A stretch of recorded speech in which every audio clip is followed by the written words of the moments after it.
दोस्तों, आज हम आपको एक ऐसी कहानी बताने जा रहे हैं जिसे सुनकर आप बहुत कुछ सीख सकते हैं। अगर कहानी आपको पसंद आए और कुछ सीखने को मिले तो हमारे चैनल को सब्सक्राइब जरूर करना। एक बार एक किसान परमात्मा से बड़ा नाराज हो गया। कभी बाढ़ आ जाए, कभी सूखा पड़ जाए, कभी धूप बहुत तेज हो जाए तो कभी ओले पड़ जाए। हर बार कुछ ना कुछ कारण से उसकी फसल थोड़ी खराब हो जाए। एक दिन बड़ा तंग आकर उसने परमात्मा से कहा, देखिए प्रभु, आप परमात्मा है, लेकिन लगता है आपको खेती बाड़ी की ज्यादा जानकारी नहीं है। एक प्रार्थना है कि एक साल मुझे मौका दीजिए, जैसा मैं चाहूं वैसा मौसम हो, फिर आप देखना मैं कैसे अन्न के भंडार भर दूंगा। परमात्मा मुस्कुराए और कहा, ठीक है, जैसा तुम कहोगे वैसा ही मौसम दूंगा, मैं दखल नहीं करूंगा।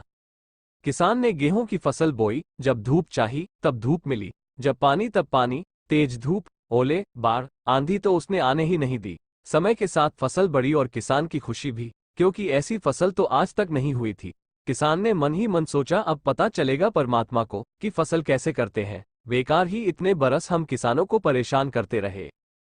फसल काटने का समय भी आया। किसान बड़े गर्व से फसल काटने गया, लेकिन जैसे ही फसल काटने लगा, एकदम से छाती पर हाथ रखकर बैठ गया। गेहूं की एक भी बाली के अंदर गेहूं नहीं था, सारी बालियां अंदर से खाली थी। बड़ा दुखी होकर उसने परमात्मा से कहा, प्रभु ये क्या हुआ? तब परमात्मा बोले, ये तो होना ही था, तुमने पौधों को संघर्ष का जरा सा भी मौका नहीं दिया।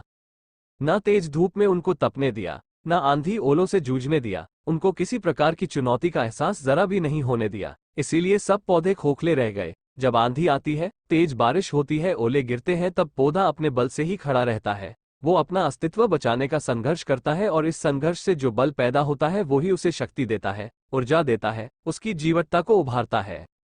सोने को भी कुंदन बनने के लिए आग में तपने, हथौड़ी से पिटने, गलने जैसी चुनौतियों से गुजरना पड़ता है, तभी उसकी स्वर्णिम आभा उभरती है, उसे अनमोल बनाती है।